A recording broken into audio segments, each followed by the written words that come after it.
আসসালামু আলাইকুম রহমতুল্লাহি ওয়া বারাকাতুহু। আমরা এসেছি হাজি ক্যাম্পে হাজিদের বিদায় দেওয়ার জন্য। আপনারা দেখতে থাকুন। হাজিদের সেবা করা একটি অন্যরকম একটা আলাদা শান্তি। তো আপনারা হাজিদের জন্য দোয়া করবেন ইনশাআল্লাহ। আমরা হাজিদের সাথে আছি। হাজিদেরকে আমরা প্রতি বছরের ন্যায় হাজিদের আমরা উঠাই দিই। তো আমাদের এজেন্সি থেকে প্রতি বছরে প্রায় 1-150 হাজি যায়। তো যারা হজে যাবেন অবশ্যই আমাদের সাথে যোগাযোগ করবেন। আমরা অত্যন্ত যত্ন সহকারে হাজিদেরকে খেদমত করে থাকি এবং মক্কা মদিনায় হজ সম্পন্ন করে তাদের সহযোগিতা করে থাকি। আপনারা যারা হজে যাবেন অবশ্যই আমাদের সাথে যোগাযোগ করতে পারেন। তো আমি আজকে হাজি ক্যাম্পে হাজিদের খেদমতে আসছি। আমাদের হাজি ফ্লাইট আজকে, তাই আপনারা আমাদের সাথে যোগাযোগ করতে পারেন। আমাদের এখানে লগইন করতে পারেন। আমরা হাজিদের সেবা যত্ন করে থাকি। তো হাজি যারা হজে যাবেন তারা আল্লাহর মেহমান। আল্লাহর মেহমানদের খেদমত করার মজাই আলাদা। আল্লাহর মেহমানদের খেদমত করা অন্যরকম একটা শান্তি। তো আমরা প্রতি বছরের ন্যায় হাজিদের খেদমত করে থাকি এবং আমাদের কাছে খুব ভালো লাগে। তাই আল্লাহর মেহমানদের খেদমত করা এটি সৌভাগ্যপূর্ণ একটি ইবাদত। তো প্রতি বছরে আমরা এটা করে থাকি। সবাইকে ভালোবাসা বিরাম ইনশাআল্লাহ।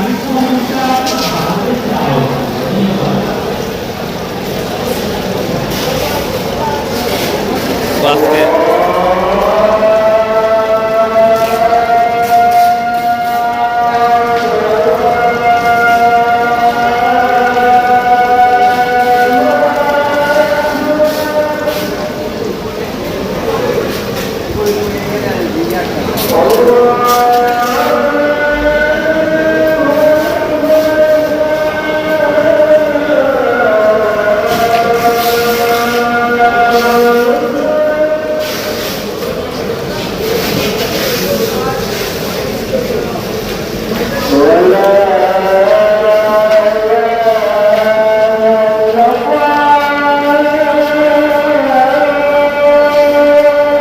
অনেক সুন্দর করে সাজিয়েছে হাজি ক্যাম্পটা।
আল্লাহর জন্য হজ উমরা পালন করো।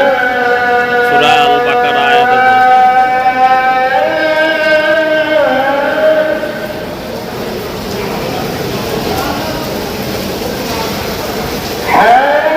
হজকারী ও উমরাকারী হলেন আল্লাহর মেহমান।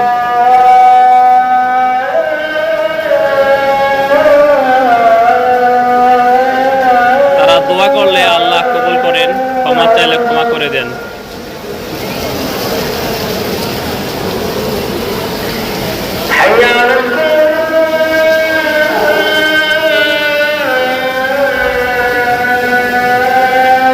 যে ব্যক্তি আল্লাহ সন্তোষের জন্য হজ করলো এবং অশ্লীল ও পাপাচার থেকে বিরত থাকলো, সে নবজাতক নিষ্পাপ হয়ে গেল।